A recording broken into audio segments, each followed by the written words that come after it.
Oh, no. Oops. What's up, everybody? It's Eugene, and I have an announcement to make. I swapped my Rivian R1T for a diesel. And I have a feeling that this announcement might stir up some mixed feelings, especially since I know that the majority of my followers are EV users. But, I thought I would make the announcement and I'd start, explaining, one, why content has been low, and two, why I decided to switch my car. But before I get into the reasons as to why I switched from a EV to an ICE, I want to preface this with saying that the Rivian was an amazing vehicle. It was really well made. I know that there's a lot of issues that they were working through, especially with first gen. But in terms of being taken care of as a customer, having warranty work done, everything, Rivian did a really good job of making sure that things were taken care of.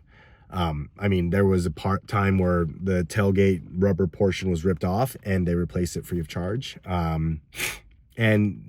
Overall, like, my experience in the Rivian vehicle was very good. Super fast, very convenient, in terms of the features that they made. And I have to say that their user interface is probably my favorite user interface out of all vehicles. My dad has a Cybertruck now, and I have to say, when I get in the Cybertruck, I feel like I'm playing around on somebody's slapped together Linux. And then with the Rivian, I felt like, this might also stir up mixed feelings, but it felt like a Mac. Like, it felt like there was a lot of time and effort put into creating the interface. So, props to Rivian in creating a wonderful vehicle. But let's get to why I got rid of my Rivian. And a lot of this has to do with factors outside of the Rivian. And factor number one, charging network. I thought that I would be able to train myself to be a good EV user, but every time we ever went on long distance trips, it was wearing on me. Like, I just couldn't do the charging in the back of a Walmart parking lot. I couldn't do the charging in Boardman, Oregon, where it smelled like dog feet and Doritos. I couldn't do the constant charging drops where in the middle of a session, it just stops charging. And I couldn't train myself to keep my eye on the phone at all times, because when I'm traveling with my family, the last thing I want to do is spend time looking at my phone. I want to be with my family. And so, it got to the point where I was in Portland, Oregon, and we had already spent about 20 hours of driving to get up there because we were towing our Escapade. And my wife was ragged. She was run down. I was tired. My son had been very, very good. But, at the end of the day, it's just not something I'm excited about. I don't want to be creating all of my memories with my family in my car charging. I did my best to try and mitigate these types of things, but it got to the point where I think charged almost 8 times to get to Portland and then another 8 times to get back. And when I did the math, it was almost not twice as much. It was about like 1.25 times as much to charge as if I had been using an ICE. So the charging network was just ridiculous.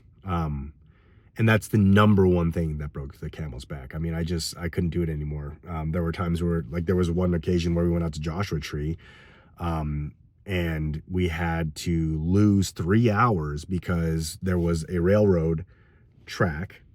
We had to drive all the way back to Baker and, added on another hour because we had to charge in Baker versus just throwing in some gas and going. So that was number one. Number two, it got to the point where I didn't really feel like I was actually doing that much for the environment because of how much I was charging, especially in Utah. I do have solar at my house. Unfortunately, the solar wasn't installed with the Rivian in mind, so I was tapping into what Utah has available for power, which is coal. And anytime I was traveling outside of my little area, I was charging off of Electrify America or Tesla. And, you know, every single one of those stations runs off of coal. Maybe not every single one of them, but almost all of them run off coal. And it was disheartening to know that because, you know, I am driving an EV with the intention of doing better. But man, it's a total bummer to know that, you know, you're trying to do better, but you're still putting emissions into the air, whether or not you see it. I am confident that there are strides being made to making that a little bit better. Oop, someone put a sticker up here. Oops. But, you know, it's not happening yet, and it's going to take a little bit. So I know that, you know, the response to this is going to be that, oh, you think a diesel is better? And, you know, I have some thoughts for that. And then final option, you know, there really isn't. It literally just came down to the charging network. I just couldn't do the charging network anymore. And it was getting to the point where every time I stopped, every time I was, you know, looking at the charging and then having to pull out my phone, like I wanted to train myself to be better about it. And maybe I should have just stayed in the car, but I'm an active person. I don't like to just sit in the car, look at my phone, you know, maybe every once in a while I can do that, take a nap, whatever. But, you know, it doesn't make sense to me to, you know, be in a car that's meant to get you outside and then you have to sit in the car for the majority of your trip. Now, to the vehicle that I chose, and every time I tell people this, they're like, what? Like, why would you choose that? I did choose a diesel. I chose a diesel, and I chose a specific diesel. And this is after having some conversations with a number of people. One mentor of mine, he actually mentioned to me that this was a diesel that was, you know, very notably well made. And along with that, it was actually super efficient. I chose the 3.0 V6 Duramax from GMC, or I guess Isuzu makes this engine, but I chose it from GMC in their Sierra. I got the GMC Sierra 1500 AT4x AEV. I had no intention of getting a vehicle with that many acronyms, but I was literally so burnt out after my drive up to Portland that on the way back, I went and looked for a diesel that I could buy in Boise. That's how frustrated I was with the electrical charging network, is that I got to Boise and I told them that if they gave me a good price and a good deal, I would walk out with their car, and they ended up pricing me out at the wrong car, but then they gave me a higher trim level with the right price. So props to that dealership for making it happen. Of course, they wasted about 2 to 3 hours of my time, but I ended up saving 2 to 3 hours without having to charge. And so why did I choose the Duramax? Why did I choose a diesel? Why did I think that this is a better option? I did a lot of research. The Duramax itself, 30 miles per gallon, going 70 miles per hour, depending on the roads. Obviously, it's like give or take, but, you know, it's a highly efficient diesel. Obviously, there was options of like, look at the Tundra hybrid, like maybe that's a better like middle ground, or, you know, look at just a straight gas vehicle. Why'd you choose a diesel? But it's because this diesel is very efficient, and it can tow up to 13,000 pounds.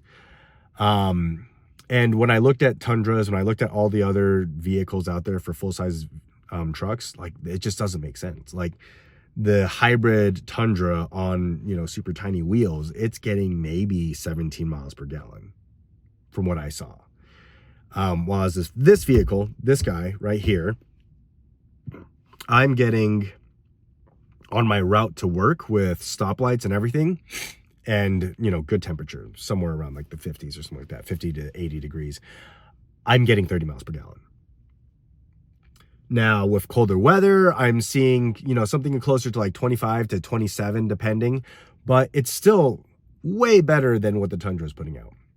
The next piece is that, you know, I did some research on the emissions, and diesel actually does burn cleaner than gasoline. It does put a little bit less out into the air, but it does have one thing, NOx more. Like NOx comes out more from a diesel. So it does have those things, but I believe that there has been a lot of work to make it so that the exhaust fumes go back into the engine and they get burned out again. And so a lot of engineering has gone into making this diesel efficient and also, you know, cleaner.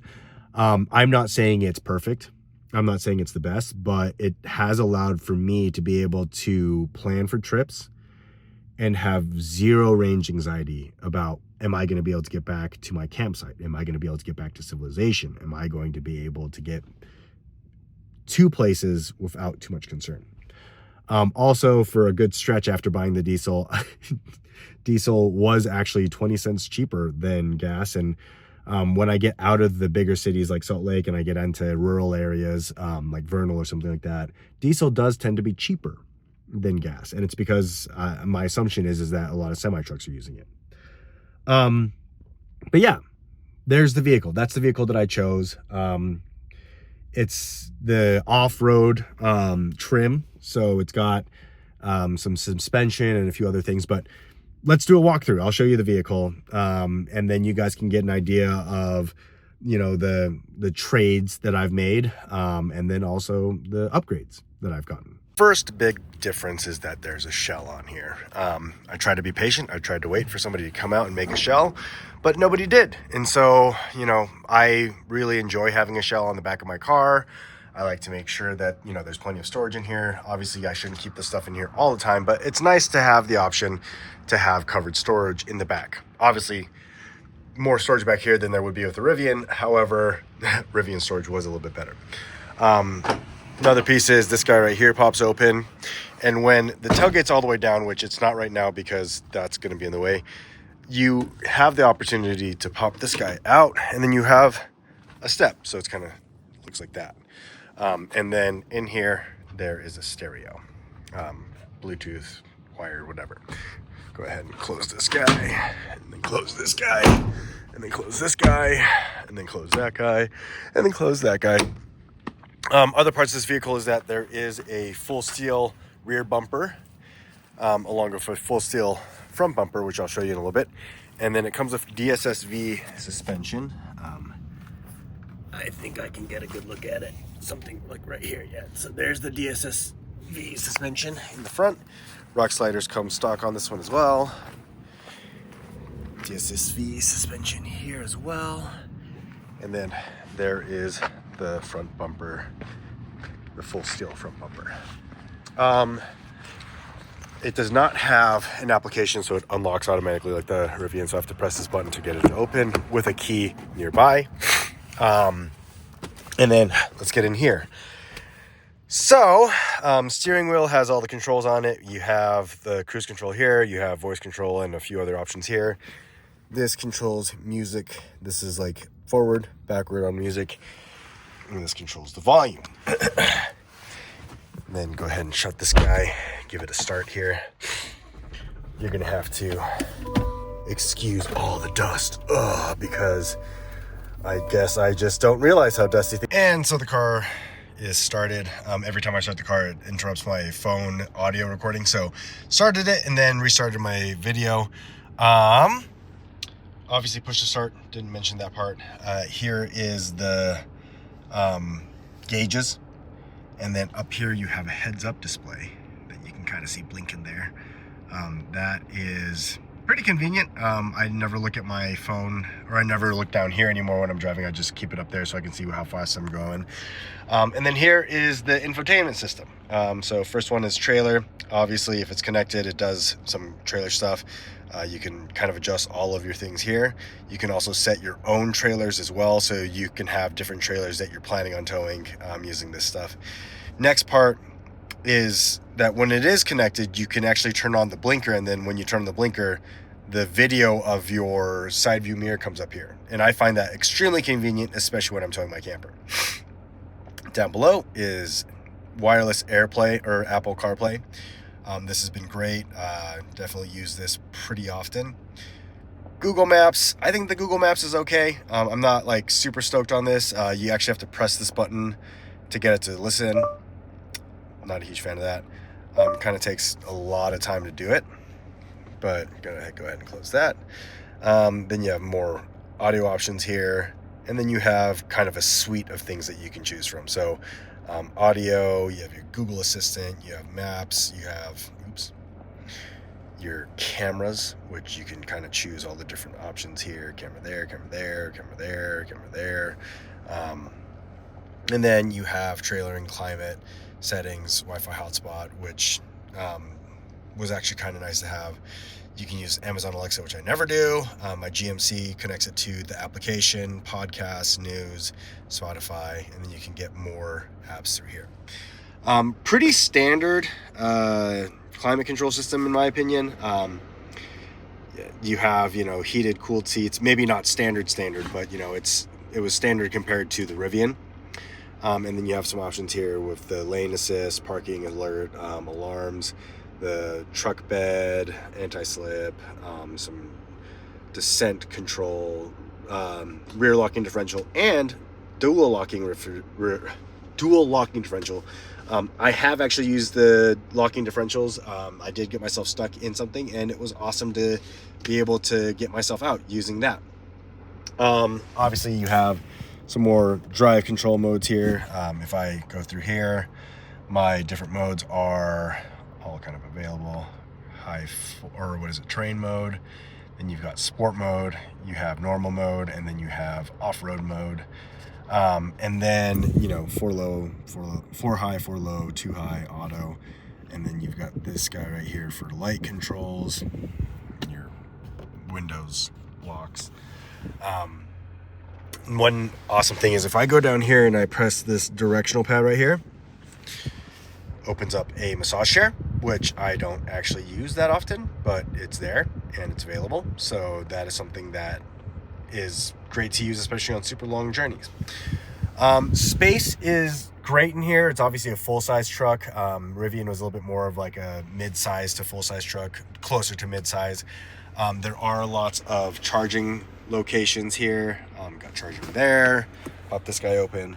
Charging there. Got a charger there. This is a wireless charging pad. Plenty of storage in here. Kind of goes pretty deep. I wish I was better at, organizing center consoles, but I'm not. Obviously in the rear we have some more stuff back here. Cups, more charging. And then we've got, I think I'm gonna have to get out of here to show you that part.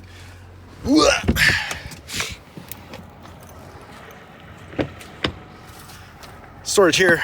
And then obviously you've got cup holders and stuff there. And yeah, storage down here, standard truck storage. Doesn't really beat the Rivian's truck storage, unfortunately, but they tried. So key differences of this car versus the Rivian. Not as fast, obviously, no question. This is definitely not a super fast car. It does move at a snail's pace to accelerate, but then when it is accelerating, it's a pretty comfortable ride. The longer I've driven this vehicle, the less I've missed the acceleration of the Rivian R1T, but let's be honest, it's kind of nice to have that option to be able to just drop the hammer. Passing people in this vehicle is a little bit harder, but at the end of the day, it does the job. It's like every modern vehicle out there. I will say the active cruise control, this guy, the active cruise control right here, right there, that guy, yep.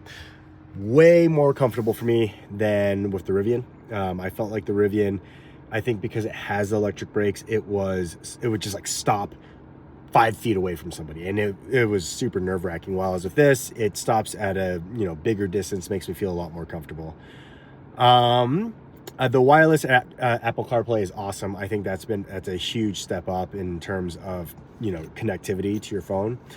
I don't entirely think it's something that would change my mind about the Rivian. I don't think I'd go like say no to Rivian just because they don't have Apple CarPlay, but it's nice. It's a good convenience feature.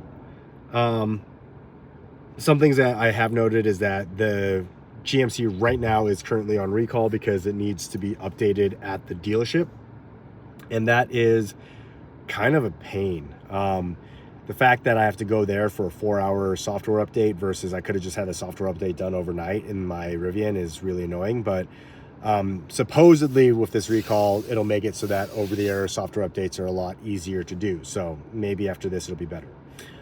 What else is there? Does not have good lane control. Obviously, it does keep you in lane, but like with the Rivian, it's like there was confidence. Like you could just kind of have your hand on the steering wheel. With this, it's like you better have your hand on the steering wheel.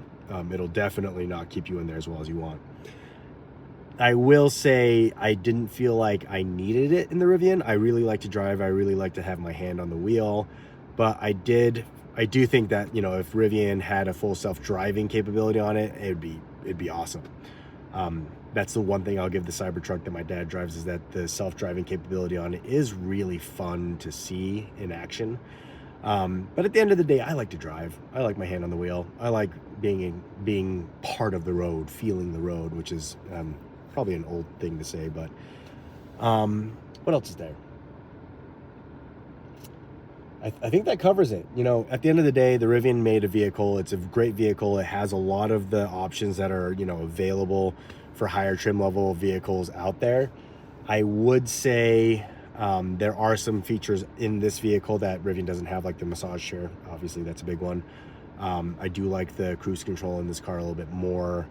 And then, yeah, I think that covers it. That does cover it. I will say, I think I need to clarify, it's not that the diesel puts out less emissions or zero emissions. It does put out less emissions than a gas, in my opinion, because it has higher efficiency and it doesn't put out nearly as much CO2. It does have a little bit more NOx, but, you know, it's very minimal comparatively to how much more CO2 comes out from a gas-powered engine. Yeah, that's it. I think that's it in terms of vehicle difference, or the vehicle itself, and then the differences between this vehicle and the Rivian. Some final thoughts. I do think it's worth being transparent that I also had a little bit of disappointment with my interactions with Rivian.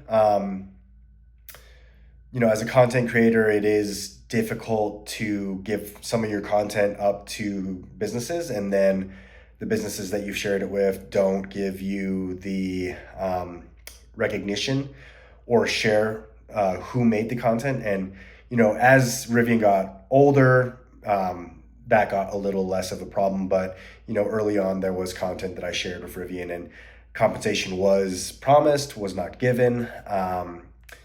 And then, you know, I have collaborated with Rivian as a local business as well. And same thing, you know, they came in, we were able to deliver on what we promised, but then what they promised never came through. That came, and honestly, it was small stuff, you know, just like swag for employees that are helping to support their demo drives and whatnot. So yeah, that's kind of there. But I would honestly say, if it comes down to it, Rivian really